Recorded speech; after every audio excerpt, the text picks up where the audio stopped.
Differences की। सबसे पहले एंट्री कंट्रोल और एग्जिट कंट्रोल में डिफरेंस क्या है। एंट्री कंट्रोल लूप वो होता है जब हम लोग कंडीशन को एकदम बिगिनिंग में चेक कर लेते हैं लूप में एंटर करने से पहले ही, तो वो एंट्री कंट्रोल होता है।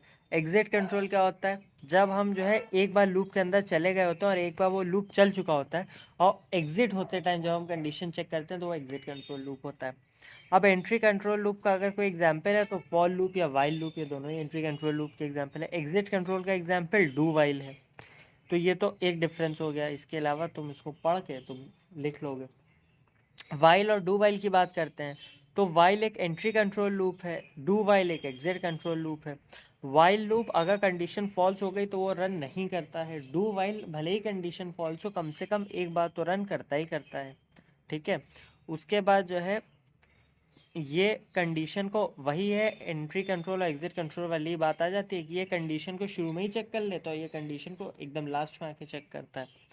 अब फॉर या वाइल लूप या डू वाइल में अगर चेक करना है तो देखो फॉर लूप में जो नंबर ऑफ आइट्रेशन है वो फिक्स्ड है और वाइल या डू वाइल में नंबर ऑफ आइट्रेशन फिक्स्ड नहीं होती है। ठीक है, उसके बाद कुछ और लूप्स भी होते हैं जैसे कंटिन्यूअस लूप। तो कंटिन्यूअस लूप क्या होगा कि कोई ऐसा लूप जिससे हमें कंटिन्यूअसली चलाना है और उसकी कोई लिमिट होगी और उसकी वैल्यू हमें हर बार एक बढ़ानी होगी या एक घटानी होगी, ऐसा कुछ होगा तो वो कंटिन्यूअस लूप होगा।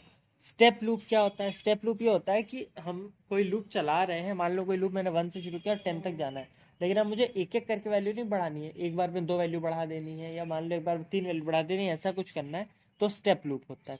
इनफाइनाइट लूप क्या होता है, इनफाइनाइट लूप एक ऐसा लूप होता है जो एंडलेस लूप होता है, जो कि चलता ही रहता है। अगर वो एग्जीक्यूट हुआ वो लूप तो वो इनफाइनाइटली रन होता रहता है, इसलिए हम उसे इनफाइनाइट लूप बोलते हैं।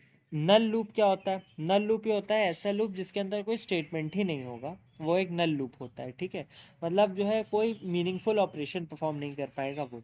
इसके अलावा दो स्टेटमेंट्स होती हैं, एक होती है ब्रेक स्टेटमेंट, एक होती है कंटिन्यू स्टेटमेंट। तो ब्रेक स्टेटमेंट कहीं पे भी अगर प्रोग्राम रन हो रहा है उससे ब्रेक स्टेटमेंट मिल गया तो वहीं पे टर्मिनेट हो जाता है और वहाँ से एग्जिट करके बाहर निकल आता है। तो ये जो वर्ड टर्मिनेट है ये तुम्हें लिखना ही पड़ेगा कि वो टर्मिनेट होके बाहर निकल आता है।